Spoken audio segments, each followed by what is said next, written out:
بالله من الشيطان الرجيم بسم الله الرحمن الرحيم قال الله تبارك وتعالى في القرآن المجيد والفرقان الحميد واعتصموا بحبل الله جميعا ولا تفرقوا واذكروا نعمة الله عليكم إذ كنتم أعداء فألف بين قلوبكم فأصبحتم بنعمته إخوانا. محترم حضرات، اللہ جل شانہ کا بڑا احسان ہے، اس کا کرم ہے کہ اس نے ہم کو ایک مبارک دن عطا فرمایا، اس کو جمعے کا دن کہتے ہیں۔ یہ جمع ہونے کا دن ہے، یہ مسجد کے اندر سب کے اکٹھا ہونے کا دن ہے۔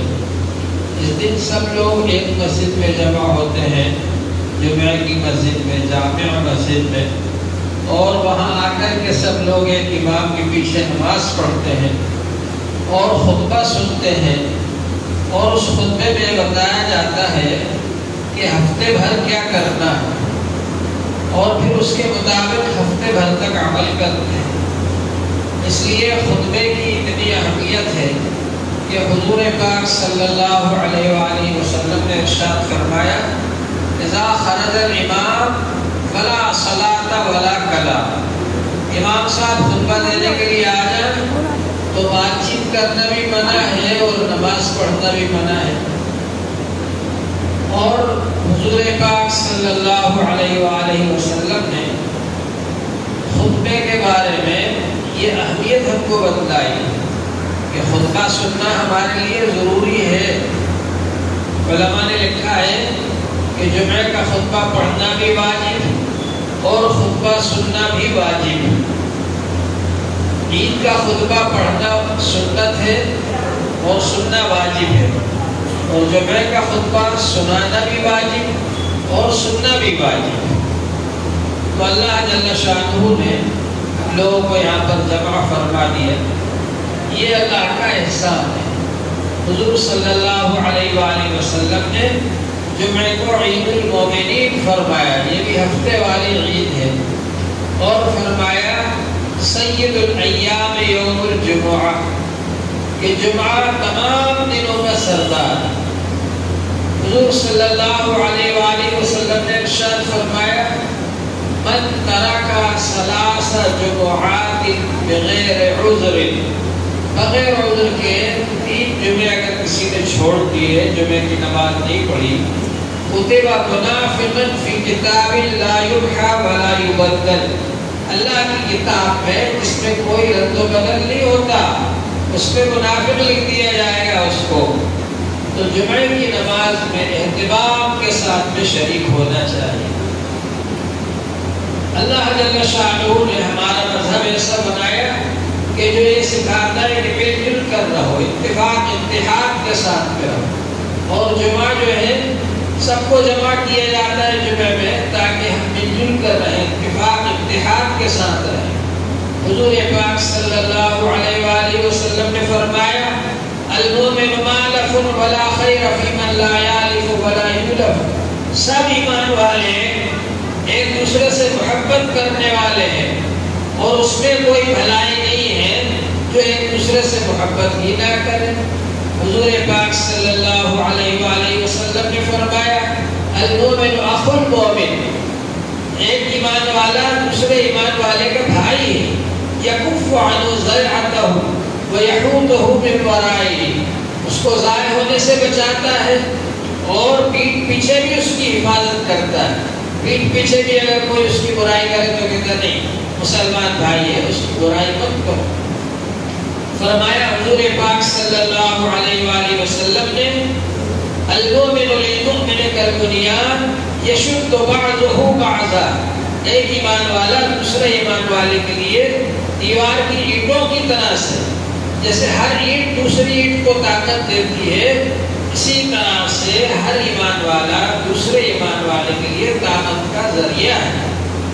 حضور پاک صلی اللہ علیہ وآلہ وسلم نے فرمایا المؤمنون کرجل واحد، سب ایمان والے ایک انسان کی طرح سے، اذا اشتکا عینہ اشتکا کلہ، ایک انسان کی آنکھ میں اگر تکلیف ہوتی ہے پورا بدن تکلیف محسوس کرتا ہے، پاؤں دوڑ کر ڈاکٹر کے پاس جاتے ہیں، زبان بیان کرتی ہے کہ آنکھ میں درد ہو رہا ہے، تکلیف ہو رہی ہے.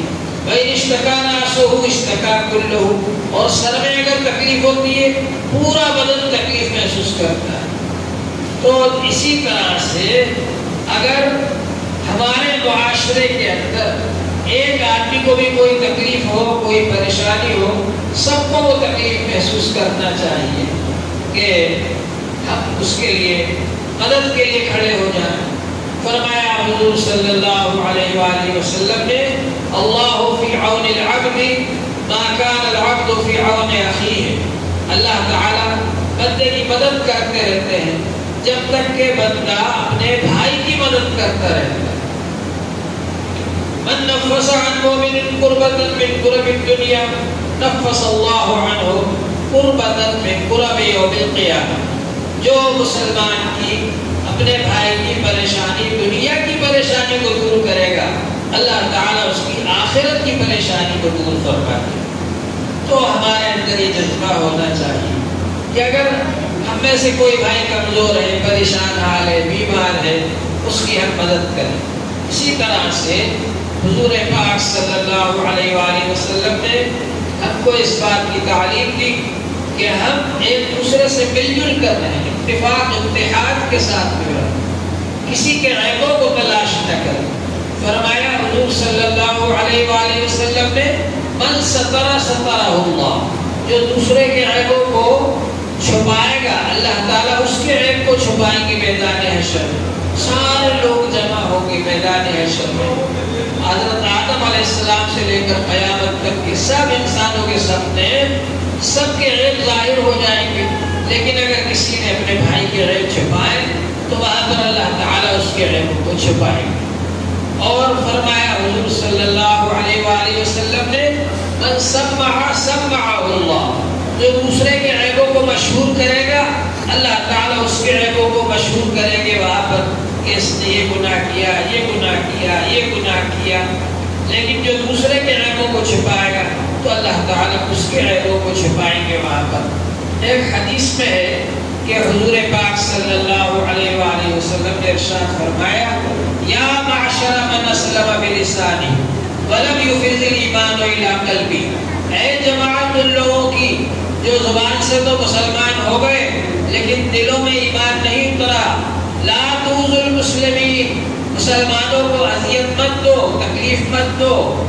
ولا تعیروہم، اور ان کو عار نہ دلاؤ. کسی سے اگر کوئی غلطی ہو جائے تو اس کو عار مت دلاؤ. ارے میاں تم نے بہت پاپ کیے، بہت بڑے پاپی ہو تم، ہم جانتے تمہیں. کسی کو عار مت دلاؤ. ولا تعیروہم ولا تتبعوا عوراتہم، لوگوں کے عیبوں کو تلاش مت کرو.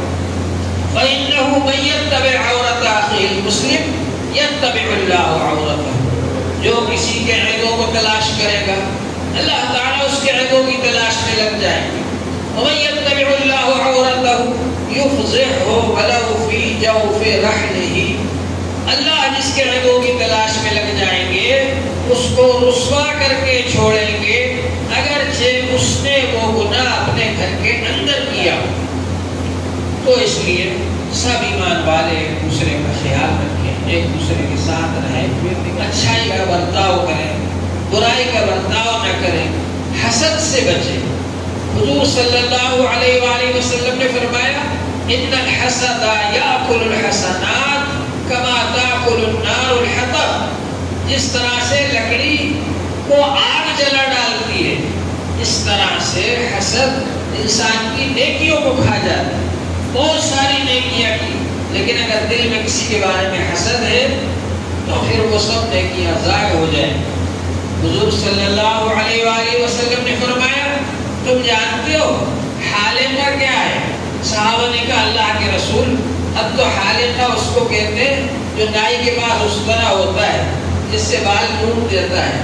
فرمایا حضور صلی اللہ علیہ وآلہ وسلم نے کہ میری امت کا حالقہ شحنہ ہے، کینہ، کسی کے بارے میں دل میں کینہ رکھنا، بغض رکھنا، یہ شحنہ ہے اور یہ حالقہ ہے. یعنی جس طرح اس طرح سے بال صاف ہو جاتے ہیں اس طرح انسان کی نیکیاں دوسرے کے بارے میں اگر بغض رکھے گا، کینہ رکھے رکھے گا، کپٹ رکھے گا، وہ ختم ہو جائیں گے۔ تو ان سب چیزوں سے بچنا چاہیے اور اپنے آپ کو چھوٹا سمجھے، دوسروں کو بڑا سمجھے۔ آپس میں اتفاق اتحاد کیسے پیدا ہوگا؟ ہر آدمی اپنے آپ کو چھوٹا سمجھے۔ من تواضع للہ رفعہ اللہ، جو اللہ کے لیے اپنے آپ کو چھوٹا بنائے گا اللہ اس کو بڑا بنا دے گا۔ ومن تکبر وضعہ اللہ، اور جو تکبر کرے گا اپنے آپ کو بڑا بنائے گا اللہ تعالیٰ اس کو ذلیل کر دے گا۔ تو اپنے آپ کو چھوٹا سمجھے، سب کو اپنے سے بڑا سمجھے، تو پھر اس طرح آپس میں معاشرے میں اتفاق اتحاد پیدا ہوتا ہے۔ حضور صلی اللہ علیہ وآلہ وسلم نے فرمایا لا یؤمن احدکم، تم میں سے کوئی اس وقت تک کامل ایمان والا نہیں ہو سکتا حتی یکون ہواہ تبعا لما جئت بہ، یہاں تک کہ اس کی خواہشات میرے لائے ہوئے دین کے تابع ہو جائے۔ حضور صلی اللہ علیہ وآلہ وسلم جو دین لے کر آئے، ہم میں سے ہر آدمی یہ چاہے کہ بس میں اسی کے مطابق عمل کروں گا، جو بھی مسئلہ مجھے معلوم ہو جائے، جو دین کی بات معلوم ہو جائے اللہ والوں سے، علماء کرام سے، میں اس پر عمل کروں گا۔ ہر آدمی اگر یہ چاہے مسئلہ حل ہو جائے۔ لڑائی جھگڑے کہاں ہوتے ہیں؟ وہاں ہوتے ہیں جہاں ہر آدمی چاہتا ہے میری بات چلنا چاہیے، چاہے کسی کی بات نہ چلے۔ گھروں کے اندر جھگڑے، ہر آدمی چاہتا ہے میری بات چلے، چھوٹا بڑے کی بات ماننے کو تیار نہیں، بیٹا باپ کی بات ماننے کو تیار نہیں، بہو ساس کی بات ماننے کو تیار نہیں، بیٹی ماں کی بات ماننے کو تیار نہیں۔ آپس میں جھگڑے ہوتے ہیں، اختلافات ہوتے ہیں۔ اگر ہر آدمی یہ سوچے کہ مجھے وہ کام کرنا ہے جو اللہ تعالیٰ کو پسند ہے، جو رسول پاک صلی اللہ علیہ وآلہ وسلم کو پسند ہے، تو ظاہر بات ہے کہ کام بہت آسان ہو جائے گا اور بہت سارے ہمارے جھگڑے اور اختلافات ختم ہو جائے گا اور اس کے ذریعے ہمارے معاشرے میں دین آئے گا۔ آج کوئی ایک گھر، کوئی ایک محلہ ایسا نہیں ہے جس کے بارے میں یہ کہہ دیا جائے کہ یہاں 100% دین ہے۔ اگر کوئی ہمارے پاس آئے کہ صاحب آپ بہت کہتے ہو کہ اسلام اسلام، کہاں ہے اسلام؟ ہمیں آپ چل کر بتائیے کسی ایک گھر میں، کسی ایک خاندان میں، کسی ایک محلے میں 100% اسلام ہو، آپ ہمیں بتائیے، ہم بھی ویسے بن جائیں گے؟ تو ہم نہیں بتا سکتے۔ ہمارا یہ جذبہ ہونا چاہیے کہ ہم 100% اسلام پر عمل کرنے والے بن جائیں۔ اس کے لیے ماشاءاللہ یہ تفسیر بھی ہوتی ہے قرآن پاک کی، اس میں شامل ہوا کریں تاکہ ہم کو معلوم ہو کہ اللہ کے کیا احکام ہے اور اس کے مطابق ہم عمل کرنے والے بن جائیں۔ اور اسی طرح سے جو بھی دین کے کام ہوتے ہیں، جماعتوں کا کام ہے، علماء کرام کے پاس بیٹھنا ہے، تفسیر سننا ہے، مسائل پوچھنا ہے، یہ سب دینی مدرسوں سے جڑے، ہم خانقاہوں سے جڑے، اللہ والوں سے جڑے، تاکہ ہمارے اندر دین آئے۔ اللہ جل شانہ ہم سب کو عمل کی توفیق عطا فرمائے۔ وآخر دعوانا ان الحمد للہ رب العالمین۔